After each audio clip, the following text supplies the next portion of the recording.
Good day. Good day, greetings, hello, and welcome to Well met. Diablo 2 expansion pack with the perfect drop mod. This is a great mod. I just actually discovered it recently, however, but it's been around for a while. It's linked in the description. Everything you can know to download it and install it. It's really cool. I like it a lot.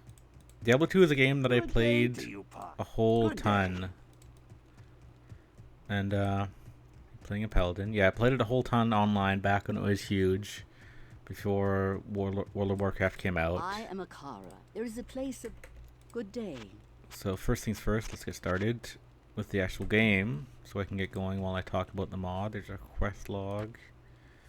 So if you're familiar with this game or not, either way, this should be a really fun video series, I think. Okay, that's not part of the vanilla game, and the Herodic Cube isn't supposed to be that big, and you're not supposed to get it right away. Anyway, there's quite a few things that this game changed. Basically, the premise of what this mod does, or at least what it turns out to be, is that it turns this game from a multiplayer game, because it was all designed to be based around multiplayer, and it makes it a really, really good single-player action RPG.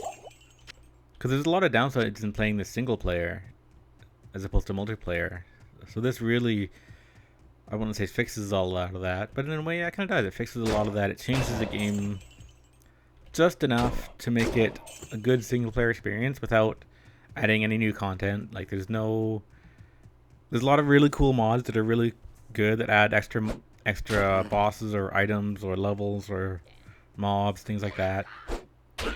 This didn't really do that. It's kind of in the same spirit as my as my Minecraft series. I just want to play the vanilla game but enhanced, enhancing the vanilla experience. And this thing's kicking my ass.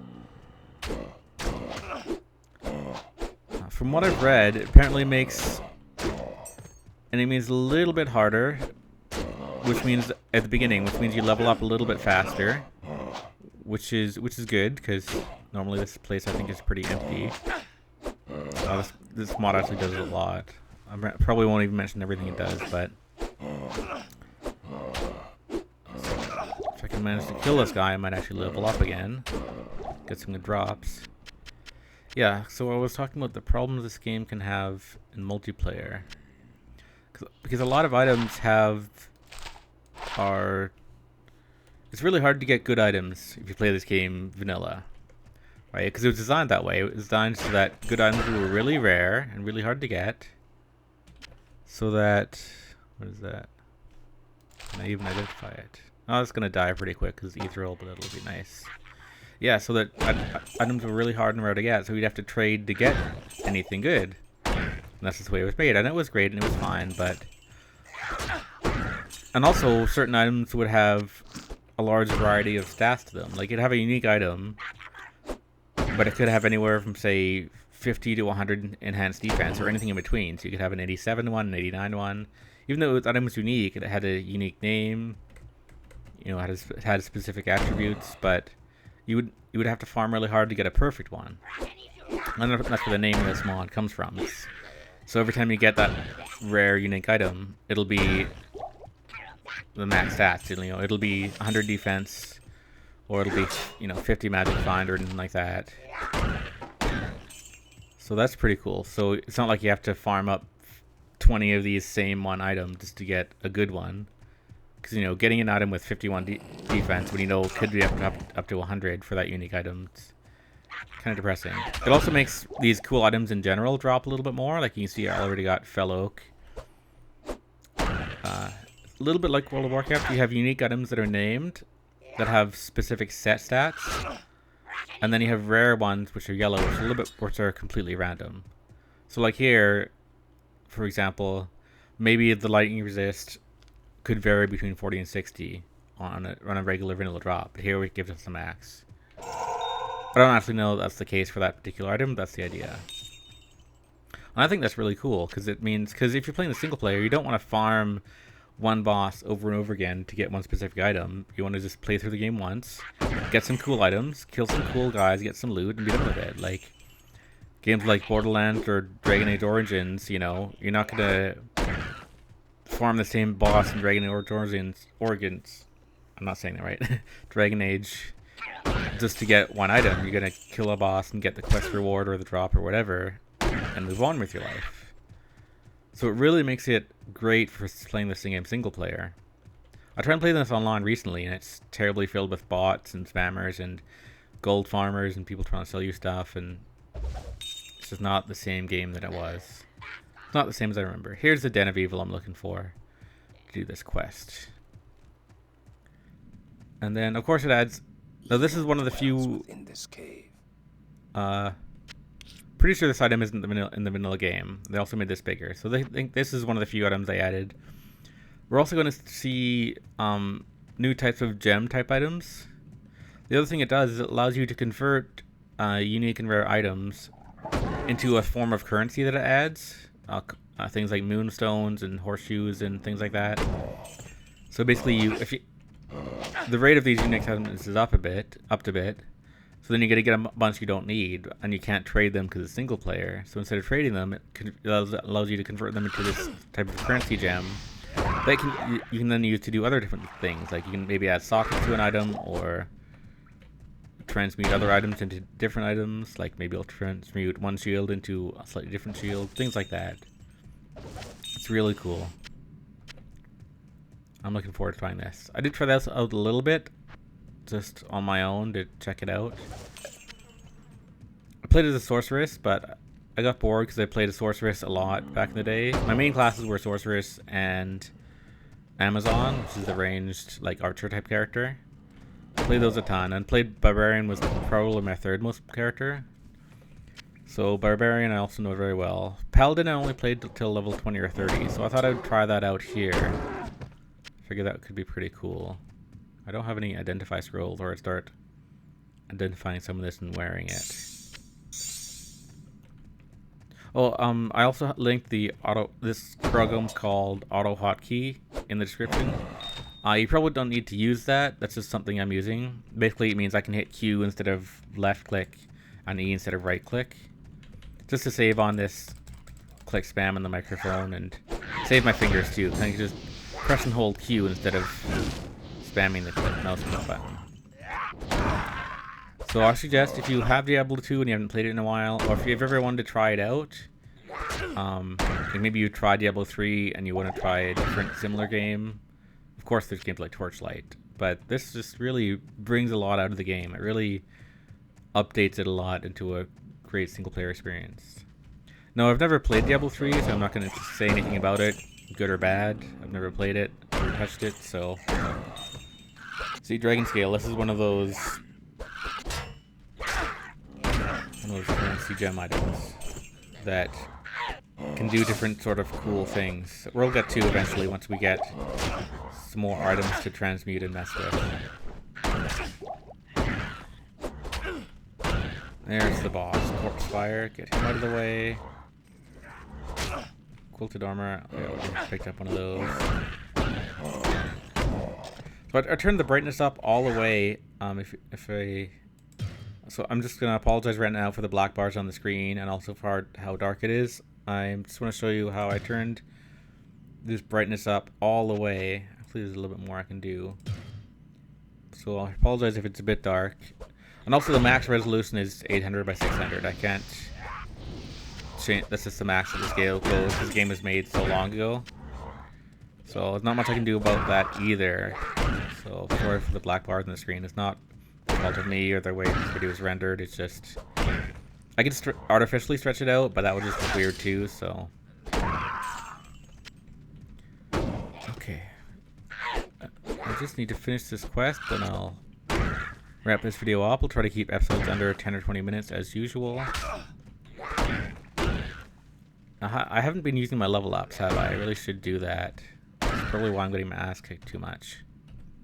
I think this game also adds more stats and levels. Like, I don't think I could be wrong because I haven't played the game in a while. I know they haven't been releasing updates for it, but getting 1 point per level seems like more than you would normally get. Also, I remember when I played the game, it was literally impossible to undo your skill points. that was not in the game at all in any way, shape, or form. I think they added a way of doing that eventually in the game.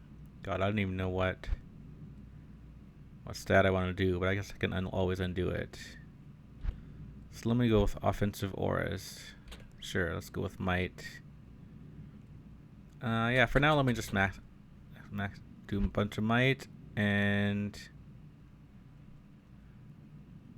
one in sacrifice. So that'll be my right click attack. Oh no, I need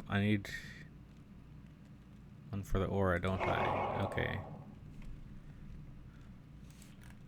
Yeah, so I can switch between them. Now I'm gonna kick some ass. Ooh, I should put these boots on. The other good thing about having high drop rates for these items is that normally, like, to get a unique pair of boots in general is like, that'll be such a low drop. You could play through to level 50 and not see, you only see 2 unique items period full stop, let alone getting a unique pair of boots or something for your class. So by the time you get this particular item drop, you could have leveled 5 characters to level 50 and farmed a boss so much times. You might see this once. By that time, what use do you have for level 5 unique? Right? Like, what's the point? Okay, it'll be help to create a new character with it the next time, but if you've done that, played that much of the game already, you know, if you've played several characters that much or done that much farming, how really good would that be? So it's really cool that you're actually getting level appropriate drops that you can actually use right away. I think that's really cool.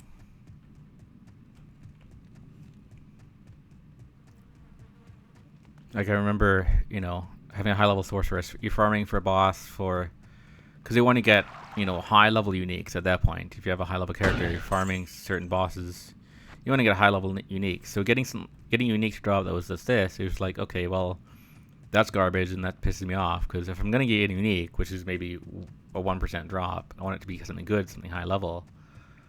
So you'd either garbage it or maybe put it away for a new character. So it was just, they ended up being, I don't know, not very valuable or appreciated. So I did look up what these do when I was testing this game out. I don't want to misspeak and forget, but I think horseshoes let you repair items, dragon scale, and horseshoe and moonstone if you mix them together. Anyway, there's a link down there that describes all of them, of what they do. Once we get enough things mixed together, actually, is it the dragon scale that alters unique items? Oh no, dragon scale must repair it. Okay, so I just repaired that for nothing. That was a waste. Or maybe not. Anyway, I don't want to waste them or just give you false information, but I just want to finish this quest, end the video, and move forward. So let me stop the recording while I find these last 3 monsters wherever they're hiding. Okay, I found 2 of them here, which means there's only 1 more now. I just edited part of that out while I was looking. Here we go. Finished off the first quest. So that'll be one of my goals in the game, is to do every quest in the game. I think this actually Duty here is done. I think they added in some recipes with this mod where you can fast forward some of the quests, so I'll probably start doing that if I over level the areas. There's no point in me running through, say, level 15 area if I'm level 25 just to do a quest. So we'll actually have to see how that turns out for the most part. But either way, I'm really looking forward to this series. I really love this game. It's been so long since I played it. Ooh, let me see what kind of loot we got. That's not bad. Not bad for low level anyway. 50 defense. That sounds like something I'll want to wear. Yeah, some cool stuff. Let's do my level ups. I think I think vengeance is a good skill to have. Let's go for vengeance. Uses all the elemental attacks. Yeah, let's go for that. Okay, again, we'll clean through all this stuff next time. Again, thanks for watching. Let me know what you think of this series, of this game, and of this mod. As always, leave a like if you liked the video, or dislike if you didn't like it. Let me know what you thought in the comments. Any ideas of what I should do, maybe what skill points I should go for. Like I said, I'm not an expert in the Paladin, especially with the changes they've made. Anyway, thanks for watching. I'll see you guys next time.